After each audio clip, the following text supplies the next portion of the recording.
ये कहानी है एक भूतिया कब्रिस्तान की। मेरा नाम सोनू है और मैं गांव में रहता था।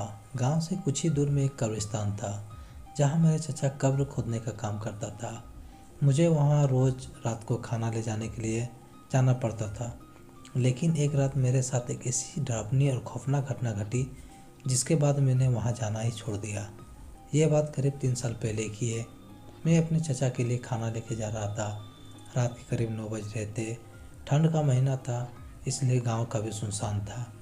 मैं अकेले ही जा रहा था। कब्रिस्तान पहुंचा तो मैंने देखा कि चचा कब्र खोद रहे थे। इतने में मैंने चचा को आवाज़ लगाई, चचा खाना रख दिए, आके खा लेना। पर चचा ने कोई जवाब नहीं दिया।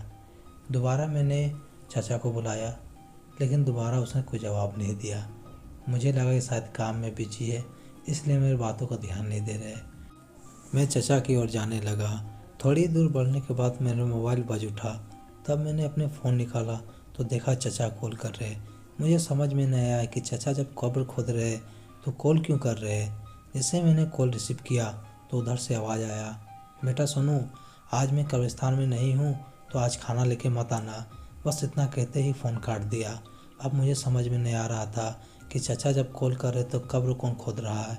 जैसे मैं कब्र की ओर देखा तो वहाँ पे कोई नहीं था। अब मेरे हाथ पाँव फूलने लगे डर से, क्योंकि मैं समझ गया था कि वो कब्र खोदने वाला चचा नहीं बल्कि कोई आत्मा था।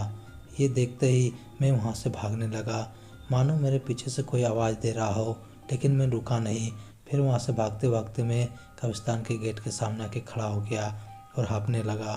फिर मैंने कब्र की ओर देखा तो देखा कि वही आदमी फिर कब्र खोद रहा था।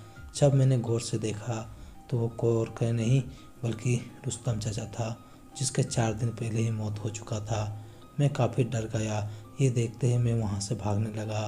भागते हुए घर आ गया। ये सारी घटना घर वालों को बताया और तब से मैं कब्रिस्तान की ओर नहीं जाता हूँ।